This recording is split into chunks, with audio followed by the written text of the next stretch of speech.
Coming up on the crash site now, Nim reported, her tactical suit sensors recording visuals as she spoke. No movement despite the thick fog and dense foliage.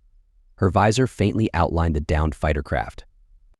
It was rather primitive from what she could see, obscured by the misty fog. She was far from an aerospace engineer, but she could make out that the ship was comprised of metals, or at least what appeared to be metals. How did that scrap pile even fly? Jasner, the onboard engineer, said through Nim's helmet comm. Doesn't matter, the commander cut in. Nim, give me a closer look. Yes, ma'am, she said as she shifted slowly closer to the ominous craft. Her feet plopped into the knee-high water and sank into the black mud below her, a soft splunk reverberating with every step. There was chirping all around her from the shrouded planet, the calls of thousands of tiny bugs speaking to the night, always stopping as she came closer to the miniature beasts. Splunk, splunk, splunk. By now she could hear a faint beeping coming from the alien craft, high-pitched and steadily pacing itself onward, refusing to end. Nim slid her hand to the rail under her gun and flipped on the attached flashlight. The glaring light bounced off the hull of the ship and illuminated the inky trees around her, confirming her suspicion of the craft being constructed of metal. Splunk, splunk, splunk. Clink. Her foot pounded on something hard she couldn't see. The chirping stopped. She froze, finger on the trigger as she shook quietly in her suit. She waited, both her hearts pounding in her chest, and her frontmost clamped her mouth shut. Her eyes darted around, searching for danger before coming to their senses and surveying what was below her. It was the wing to the stupid alien ship. She let out a rasped breath, her lungs grateful she had finally remembered to breathe, and she shuffled closer to the craft. Now she was almost on top of the blasted thing and made out what she interpreted as the pilot's seating and controls empty. It was a little small, though, as if it was designed to fit a teen of her species or something. A series of soft red lights blinked slowly at the controls, and some sort of gas was rising from behind a rip in the metal plates. There was also a stick protruding from the flooring that sat right in front of the seat. What in the divines? Nim's comms erupted, and she squealed. Nim, the commander, spoke, heat in her voice. Please don't do that again. Oh, sorry, but look at it. How can something be so dumb and still work? Nim sighed and said nothing. Could you do me a favor and open up those controls? Nim said nothing but checked her surroundings again before kneeling down. She glanced to where the gas leaked. Was it leaking, or was that normal for this craft? She couldn't smell anything. The suit used a nitrogen tank instead of breathing in the rich oxygen air. It wasn't harmful to Fonga like herself, but it would give headaches after a while. She hesitated for a moment, then slowly drifted a hand off her weapon and inspected the alien controls delicately. Would it explode if she messed with it? She swallowed and timidly pried the metal sheet off the control panel. It came off rather easily, which came as no surprise to her. Fangan tended to pride themselves on their strength, after all. The gas that had been leaking now exploded into a cloud of dense smoke, revealing a red beam being pointed at her chest from the darkness beyond. Her flight instincts took over, and she dove off to the side just as a thunderous crash exploded behind her. She splashed into the water and scrabbled to a tree for cover. The black mud clung to her suit, weighing her down in her desperate crawl for salvation. Another explosion and splinters scattered as the tree collapsed on top of her, wedging her between the log and the stump. She cried in terror, bewildered at the sudden violence. Nim, hang on. Help is on the way, the commander shouted in her ears. She whimpered into the comms. She wasn't a soldier, she was barely even considered security. Her instincts told her to hunker down and hide from whatever predatory being was out there. Was she going to get eaten? Predators always went after the farthest from the herd. Her rifle was stuck on her chest, but her hands were free. She gripped the belly of the log and heaved it into the air, breath ragged. She snatched her weapon and dashed behind another tree, weaving through them like a small mammal. Jesus Christ, Hudson said in awe. He watched as the large alien lifted the meter-thick log off itself like it was nothing and fled into the swamp. Alien ship shooting at him, great. Crash landing, acceptable.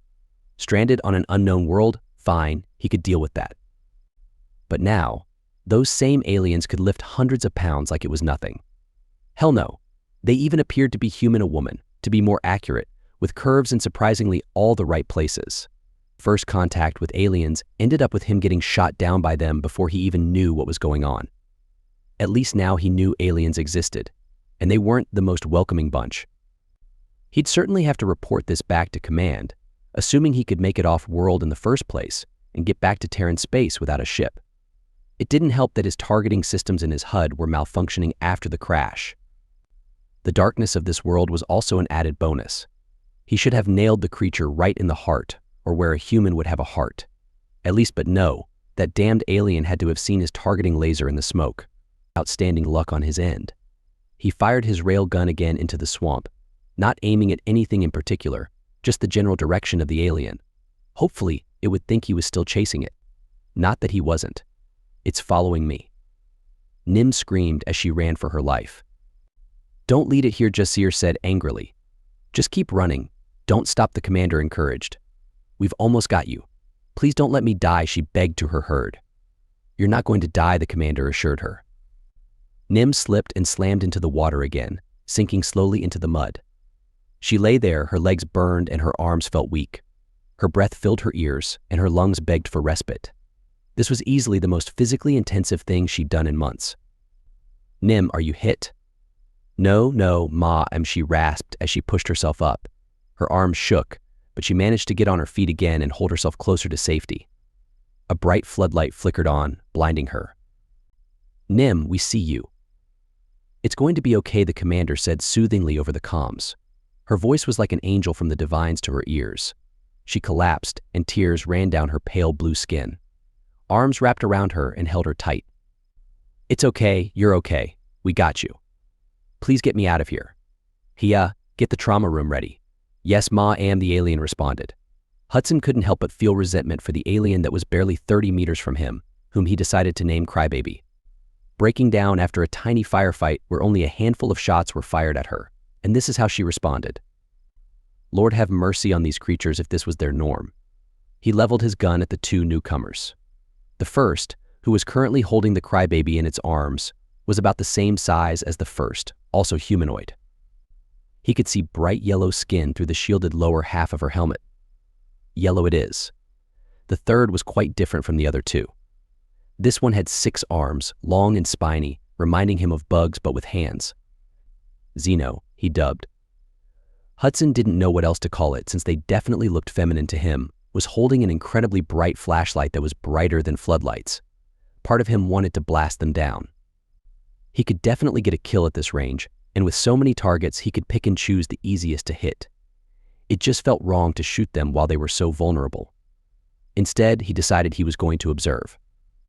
Xeno must have heard something because her head snapped in his direction, and she shouted something.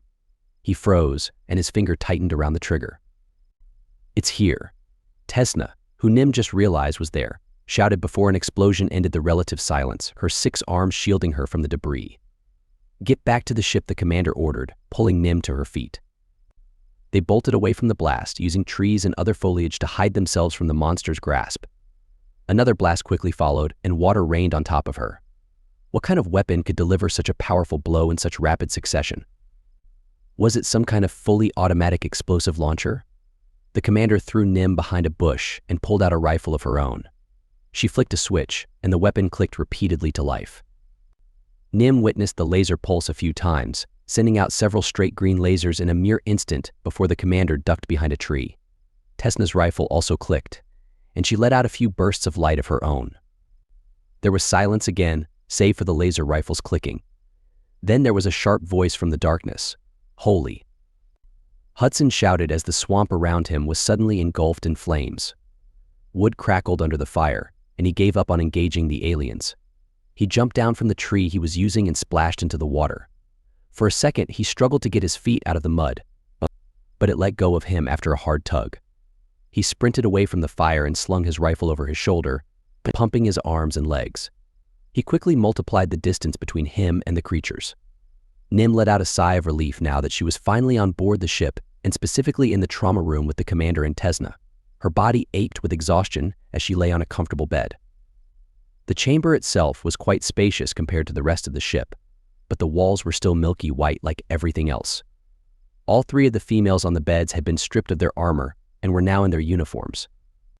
The commander's yellow skin was as perfect as ever, illuminating her role in contrast to Nim's pale blue skin, which sentenced her to manual labor and security.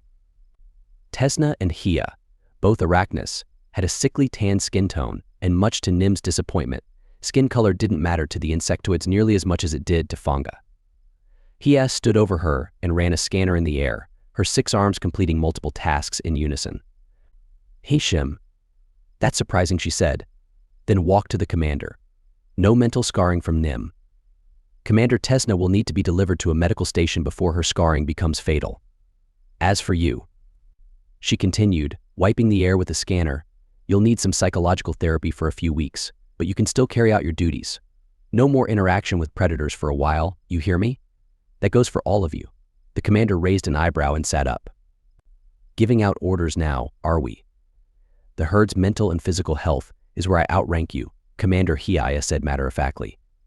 She put her hand on the commander's shoulder and gently pushed her down. The commander folded her arms but didn't resist. A frown signaled her displeasure. Nim Hia called as she turned to face her. "You're lucky. No wounds, no mental scarring. It seems you're highly resilient, where this predator is highly incompetent. He almost killed me," she started, but stopped as soon as she realized she was defending the monster. The doctor eyed her clearly. "Commander, the comms of the ship said, your presence is requested at the bridge." The female stood up, sharing a glare with Hia before leaving through the doorway. Nim slowly sat straight and looked to the doctor for permission.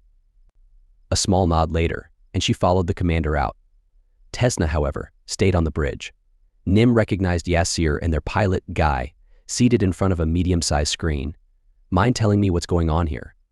the commander questioned irritably. Yassir perked up. "So I was watching the exterior cameras, right?" She spoke quickly and paused as if waiting for someone to agree with her. When silence was her answer, she continued. "You know, just in case you were being followed." There was an audible "oh" from the commander. "So anyway, I was just going from camera to camera when I saw this," she said, and pointed at a dark tree. "That's a tree," the commander said. "Look closer." Nim squinted her eyes and leaned forward. The tree was rather odd. It was extremely small for one of the natives, and in fact, it looked more like a large bush than anything. The more she looked closely, however, the more she concluded it was not a bush. "I think I had a dream about this. Was it a wet dream?" Nim couldn't help but ask with a grin. The stress had worn away, and she was more than happy to tease her herdmate. "No, no," she exclaimed bashfully. Nim turned her attention back to the screen. Why did it follow them? She thought, her curiosity engulfed by the creature. Was it another Fonga? Something else? Was it really a predator? Was it scared? The questions flared through her mind. She didn't know, but she intended to find out. Hudson watched the alien vessel from a distance. It was far from what he was expecting. For one, it wasn't a flying saucer. It also wasn't extremely smooth and fluid like in a movie. Instead, it was cylindrical and lined with thrusters in every direction. There were no windows as far as he could see, only some sort of plastic-like material that made up the hull. The landing gear was quite different from what he was used to. Instead of landing with flat feet, the craft used long, sharp legs that bit into the ground. It was highly impractical to him, but then again, he wasn't a 7 to 8 foot tall alien. A sigh escaped him. He was learning little compared to what he had hoped. How did they get in? The sky was the limit as to what could be inside. What secrets could humanity learn about traveling the stars, about these aliens and their culture? The possibilities were endless if he could get that ship back to Earth if. His stomach growled, grounding him from his daydreaming. A pang of hunger caused him to flinch, and he gripped his gut. Great, just perfect. When was the last time he'd eaten? Once he thought about it, he realized it was before he went into cryostasis. That would have been at least a year ago. As much as he wanted to know more about them, he had more pressing issues to worry about. Nim studied the screen with intensity as the alien held its stomach. "It's hungry," she said to the dark red Fonga next to her. "Then let it starve." Jai, the pilot, replied bluntly as she scrolled through a small tablet. "Are you not at all excited at finding an alien male clear out here, beyond where intelligent life dares to adventure? We could get breeding requests," she said, barely able to control herself. Jai stopped scrolling and scowled at her. "The commander will be the one to get the breeding requests. Maybe me, but certainly not you." The words stung her in her hearts. Besides, Jai continued, "I'm happy right here." Nim raised an eyebrow. "So are you going to tell her?" The pilot's cheeks turned purple at the question and froze in place.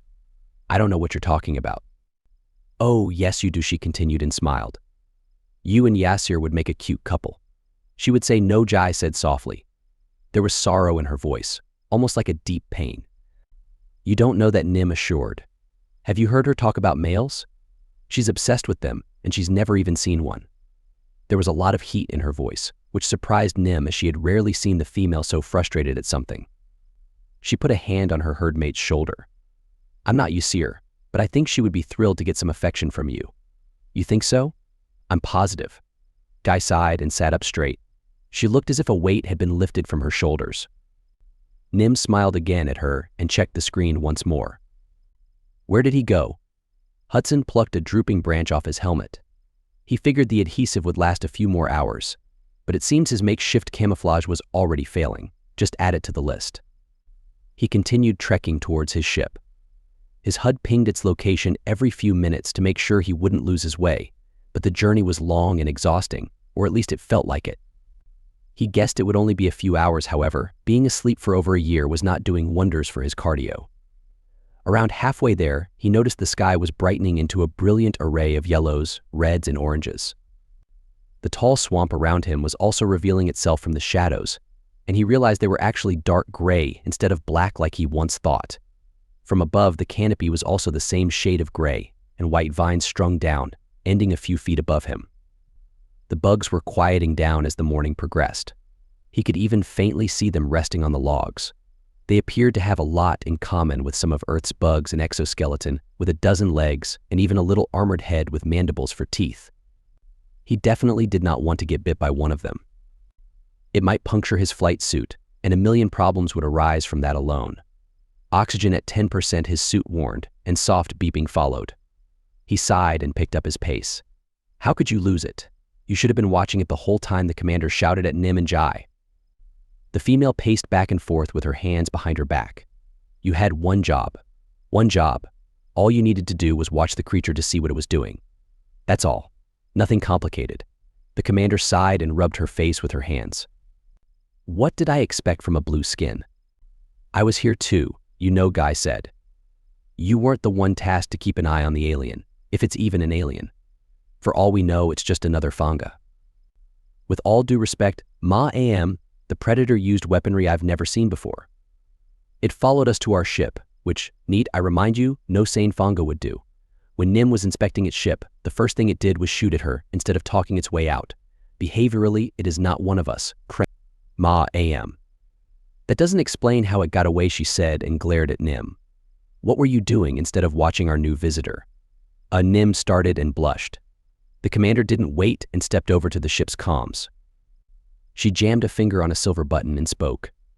Kill, I need you on the bridge immediately. On my way, Commander, a voice hummed back. Eventually, Hudson found his way back to his crashed ship and hurried over to the cockpit. There, he pulled a latch at the base of his seat and pulled it forward. Behind the seat was a small compartment. Good morning, Hudson. Miss me already? A feminine voice teased as the controls to the cockpit blinked to life. Sierra, I need a status report on everything that survived the crash, starting with food, water, air, and ammunition. In that order, Hudson pried open the container and took a peek inside. Of course, Captain, the onboard AI replied. He sighed in relief that Sierra hadn't turned into an AI while he was sleeping. The older they got, the less cooperative they seemed to get. Sierra, or rather this branch of her, was around 34 years old yet had remained faithful to her programming. The main thing that had changed in all that time was her sarcasm. Do you know where we are exactly? He asked. He knew the system, just not the planet.